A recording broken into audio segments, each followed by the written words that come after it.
It all started on a seemingly ordinary evening, one that would later become the turning point of my life. I was scrolling through James's phone, not out of suspicion, but simply because it was lying there, unlocked and unguarded, a rare occurrence in our household. That's when I saw it. A string of flirtatious messages between him and his boss. My heart sank like a stone into an abyss as I read their exchanges, each word piercing me deeper than the last. The worst part? They weren't even subtle about it. She had sent him photos. Photos, and he responded with promises to meet up later. It felt like someone had ripped open my chest and left my soul exposed to the cold winds of betrayal. I tried to stay calm, convincing myself it might be harmless office banter, but the truth clawed at me relentlessly. How could he do this? To me, to us, to our child? Wasn't I enough? Didn't I sacrifice everything to keep this family intact? But instead of confronting him right away, I chose silence. Not because I didn't care, but because I feared what unraveling the truth might mean for our fragile little world. If I made a scene, if I let my anger explode, I knew the foundation we'd built together would crumble into dust. And so, I swallowed my pride, burying my pain under layers of denial and false hope. Every day after that became a living nightmare. Seeing James walk through the door filled me with equal parts dread and resentment. Every kiss he gave me felt like poison disguised as affection. I couldn't shake the image of them together out of my mind, torturing myself with endless scenarios of how far things might have gone. Yet, despite feeling utterly shattered inside, I held on to the faintest glimmer of hope that maybe, just maybe, this was a phase. A momentary lapse in judgment on his part.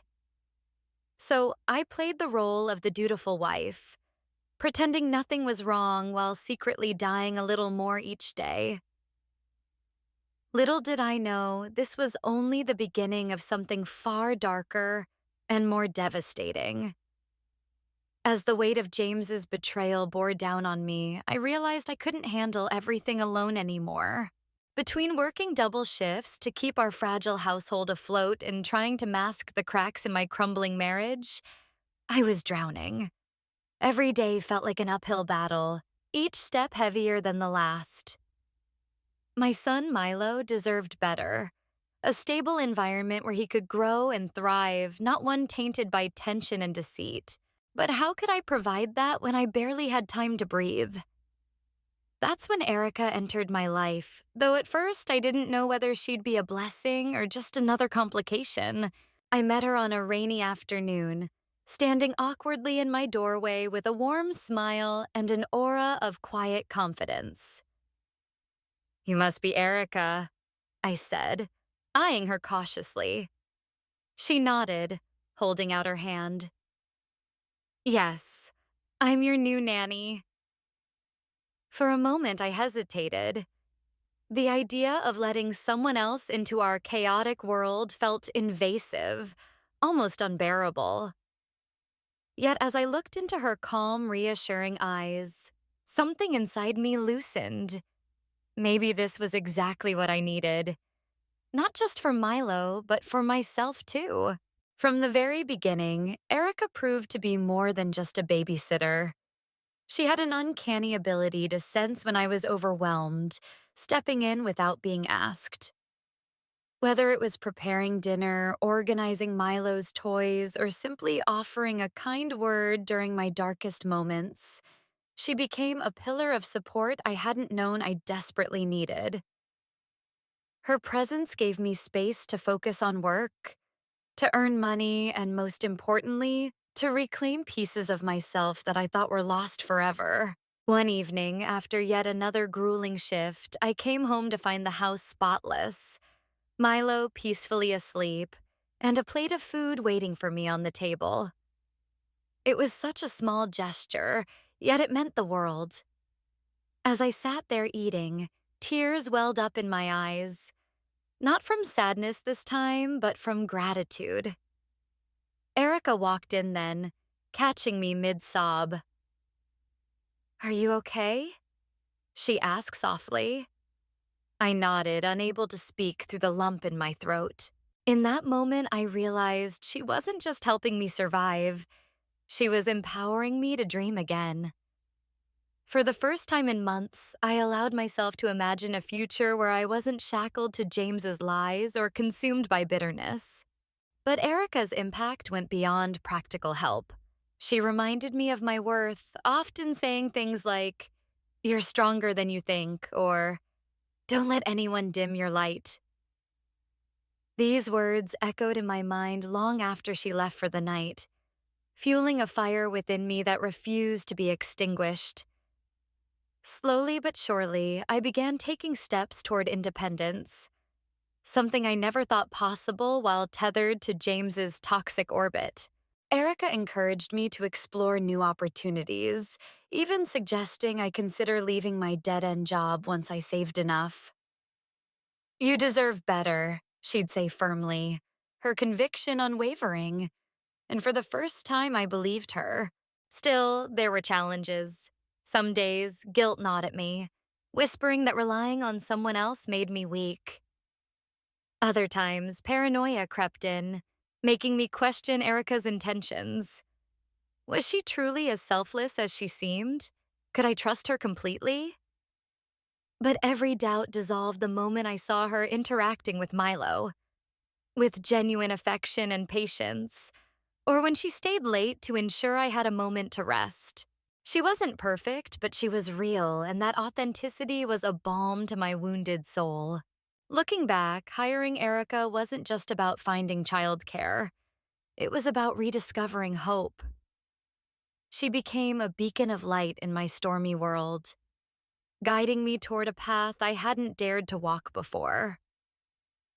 Little did I know, her arrival marked the beginning of a transformation far greater than I ever anticipated. As the days turned into weeks, I found myself gravitating toward Kevin more and more. At first, it was just casual conversations, small talk over coffee or a quick chat when he dropped by to check on Erica. But soon, those fleeting moments grew into something deeper, something I hadn't dared to hope for in years. There was an ease about him that James had never possessed, a warmth that made me feel seen in ways I'd forgotten were possible. With Kevin, I didn't have to wear a mask. I could be raw, vulnerable, and still know that he wouldn't judge me. It was intoxicating and terrifying all at once. One evening, after another grueling day of juggling work and motherhood, Kevin invited me to sit with him on the porch. The air was cool, tinged with the faint scent of blooming jasmine, and the world seemed momentarily still. "You've been carrying so much weight," he said softly, his voice breaking through my thoughts like sunlight piercing clouds. "Let me help you carry some of it." His words caught me off guard. No one, not even James, had ever offered to share my burdens. They expected me to handle everything, to be the strong one, the glue holding everything together. Yet here was Kevin, extending a hand without asking anything in return. That night, we talked for hours under the starlit sky. He listened intently as I poured out my fears, frustrations, and dreams, the ones I'd buried beneath layers of compromise and sacrifice. For the first time in what felt like forever, I wasn't met with indifference or empty platitudes. Instead, Kevin responded with genuine empathy, his eyes reflecting understanding rather than pity. When he smiled, it wasn't patronizing. It was encouraging, as if he truly believed in the person I could become. By the end of the conversation, tears streamed down my face, not from sadness, but from relief. Relief that someone finally saw me, really saw me. Our bond deepened quickly after that. We spent countless evenings together, laughing over shared meals or discussing our favorite books. Kevin introduced me to music I'd never heard before, songs that spoke to parts of my soul I thought had gone silent.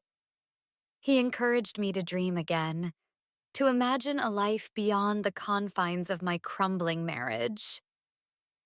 You deserve happiness, he would say, his conviction unwavering. Not because of what anyone else has done, but because you're worth it. And those words became a mantra, echoing in my mind whenever doubt crept in. But not everything was smooth sailing. Guilt gnawed at me relentlessly. Was I betraying James by letting myself grow close to Kevin? What kind of example was I setting for Milo?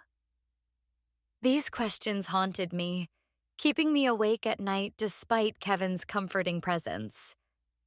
And then there was the fear of getting hurt again, of trusting someone only to have them walk away. Yet every time I tried to pull back, Kevin gently reminded me that love shouldn't feel like a cage. I'm not asking you to forget your past, he told me once. I'm asking you to let me stand beside you while you heal. Despite my reservations, I couldn't deny the connection between us. It wasn't just physical attraction or fleeting infatuation. It ran deeper, rooted in mutual respect and admiration. Kevin made me feel alive in ways I thought were lost forever. He celebrated my strengths and stood by me during my weakest moments. In his arms, I found solace, a refuge from the chaos that had consumed my life. Slowly but surely, I began to realize that this wasn't just a rebound or a temporary escape. This was real. And for the first time in years, I allowed myself to believe that maybe, just maybe, I deserved it. The storm I had been dreading finally hit when James showed up at my doorstep one rainy evening, his face a mix of desperation and thinly veiled anger. "We need to talk," he said, pushing past me without waiting for an invitation. His arrogance made my skin crawl. How dare he barge into my space after everything he'd done? He paced the living room like a caged animal, his voice rising with every word. "You're making a huge mistake. This isn't you. You're supposed to be home, taking care of Milo, being a wife and a mother, not running around building some ridiculous fantasy life." His words struck me like a slap across the face. Was that really how he saw me?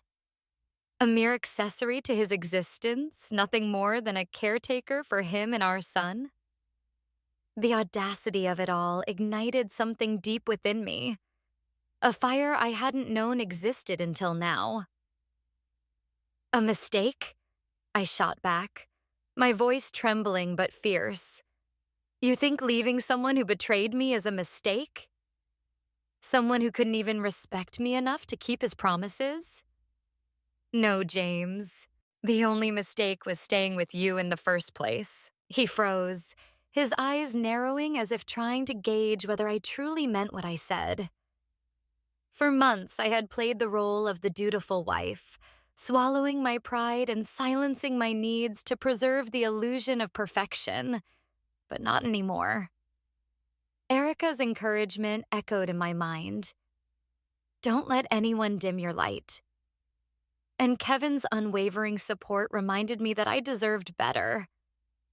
How could I go back to a man who treated me as disposable, whose idea of love was control disguised as affection? But James wasn't ready to give up. His tone shifted from accusatory to manipulative. "Is this about Kevin? Are you seriously throwing away everything we've built because of some guy? What kind of example are you setting for Milo?" Each question felt like a dagger aimed straight at my heart. Guilt clawed at me, whispering doubts I thought I'd buried. Yet beneath the guilt was clarity. I knew I couldn't return to that toxic cycle. "You don't get it, do you?" I snapped, my voice breaking under the weight of emotion. "This isn't about Kevin or anyone else. It's about me realizing I deserve to be valued, respected, and loved for who I am, not what you want me to be. You never saw me as your equal. To you, I was just a housewife, a nanny, a maid. Well, guess what? I'm done playing those roles. His expression darkened, and before I could react, he grabbed my arm, pulling me closer. Stop acting like a child throwing a tantrum. You belong with me.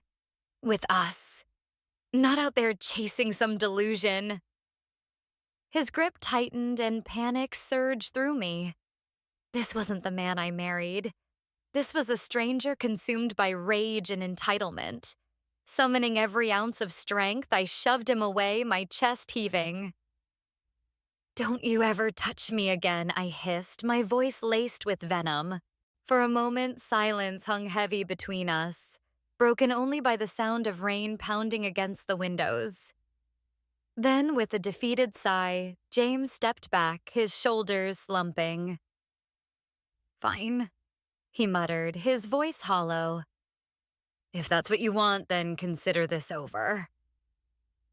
As he turned to leave, slamming the door behind him, I crumpled to the floor, tears streaming down my cheeks. Despite knowing I had made the right choice, the pain of severing ties with the father of my child and the remnants of the life we once shared was almost unbearable. That night, I called Kevin, unable to bear the weight of my emotions alone.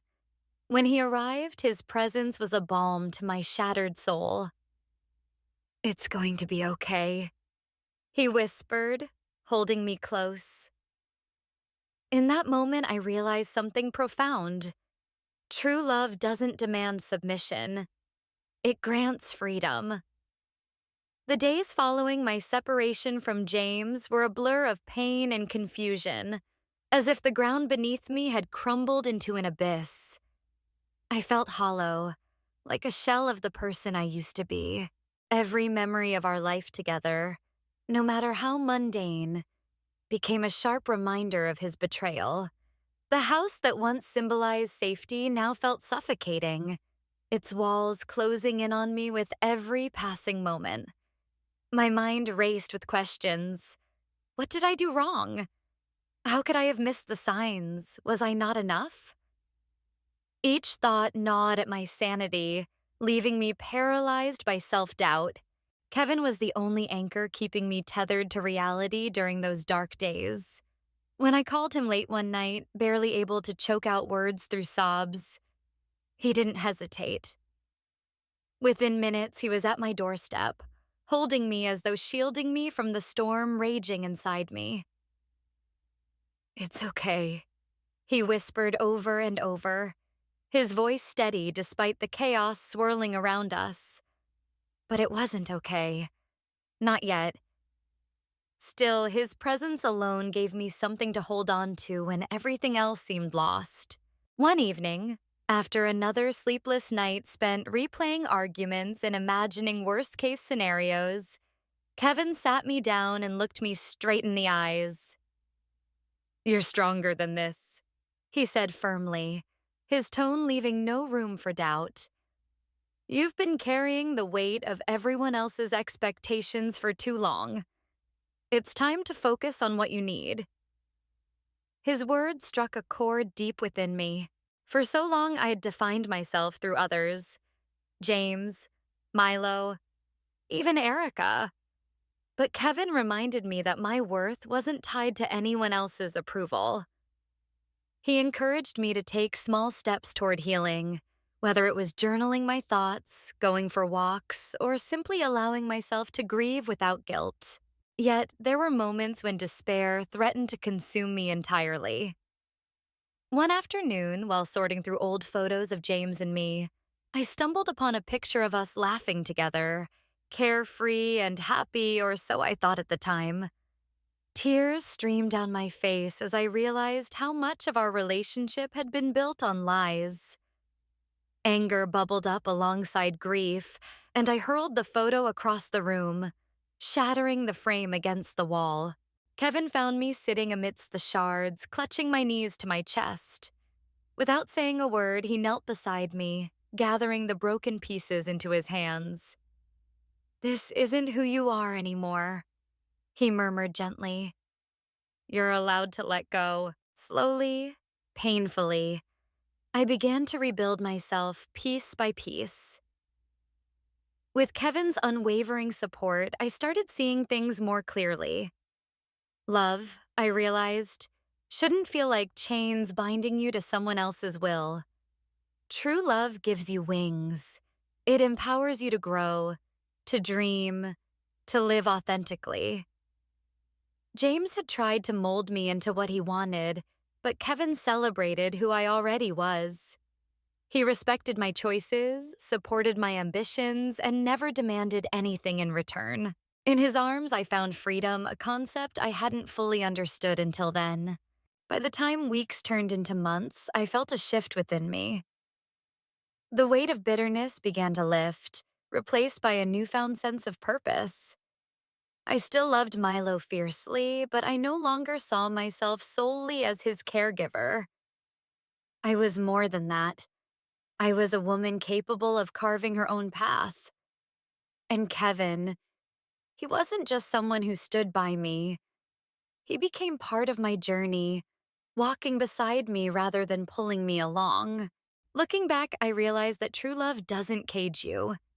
It sets you free. That realization changed everything. Standing on the edge of a new beginning, I made a choice that would redefine my life forever. After months of pain, self-discovery, and healing, I realized I couldn't keep living for others. James, Milo's expectations, or even society's outdated ideals of motherhood. It was time to live for me. With Kevin by my side, I found the courage to embrace this truth fully. One evening, under the soft glow of twilight, we sat together on the porch where it all began. "I don't want to run anymore," I whispered, my voice trembling with both fear and resolve. Kevin turned to me, his eyes filled with understanding. "Then stay," he said simply, taking my hand in his. In that moment, something inside me shifted. A door closed and another opened wide. We confessed our feelings, not with grand declarations, but quiet sincerity. "I love you," he murmured. And when I echoed those words back, they felt like freedom. Through heartbreak and betrayal, I learned that true love isn't about possession. It's about partnership. James tried to mold me into his ideal wife, but Kevin stood by my side, respecting my choices and granting me freedom. He showed me what real love feels like, someone cheering for your dreams, not chaining you to theirs. Society may demand sacrifice, but happiness can't thrive on control or obligation. As I embraced this truth, I vowed never again to settle for less than I deserved. A love where I could breathe, grow, and be unapologetically myself. Some people leave scars, others leave lessons. Burn and reborn stories that break you, then rebuild you.